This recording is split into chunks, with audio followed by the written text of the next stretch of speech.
Hi, I'm Dr. Anthony Geroulis. I practice facial plastic and cosmetic surgery in Northfield, Illinois and in downtown Chicago. And I'm asked, do you do fat transfer to the face, Dr. Geroulis? Well, let me tell you. I did fat transfer to the facial area some 25 years ago. And I worked with a fellow named Pierre Fournier out of France in doing that. And what I concluded was the following: that when you transfer fat from another area to the face, I'm not positive if that fat surely is totally compatible.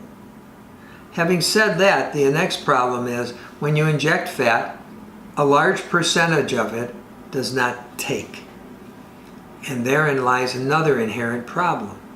Because you have to overinflate or put more fat into the area than you really need, because you're trying to guess how much will disappear. And then what happens is, if it all disappears, the patient has spent a lot of money and gone through an operation for no good reason. If none of it disappears, now you have a patient that's got way too much fat in the area and they are not happy. So now you have to take needles and go in and carefully try to liposuction it out. Well, then you wind up possibly with some waviness or lumpiness. I stopped it because it wasn't working well. It's getting reincarnated, and like everything else, history seems to keep repeating itself in these bizarre ways. In my hands, fat transfer was not successful. In my hands, the fillers we have today are incredible.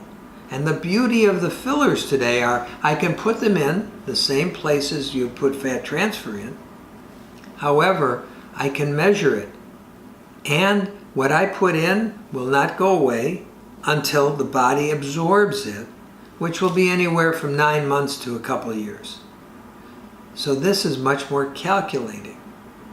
The other thing is that the doctors who put fat transfers in, at the same time they're doing a facelift, raises some concerns of mine. And that is, how do you know that's exactly how much fat and you want that area? Because after a good facelift, you may not need anything. You may not need fillers either. So that's why I don't do it.